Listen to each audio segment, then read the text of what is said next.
Assalomu alaykum hurmatli yurtdoshlar. Mana navbatdagi Samarqand Hasan darvozamiz xudo xolisa bitta sharafasida.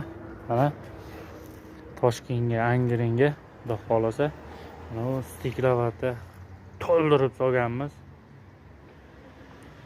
Toza stiklavata solingan, ichiga kiyim, har xil materiallar tiqilmagan. Xudo xolisa holatlari ham yaxshi, zo'r. Toshkent, Angrenga yana bitta Samarqand fasonimiz o'zimizga vodiyga skromniy taroq fason. Skromniy taroq fason bitgan, afsona fason.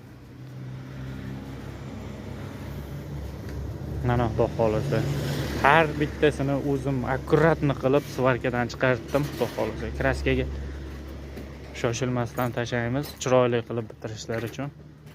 Kimga shunaqangi xizmatlar kerak bo'lsa, xudo xolisa ekrandagi raqamlarga aloqaga chiqarasizlar.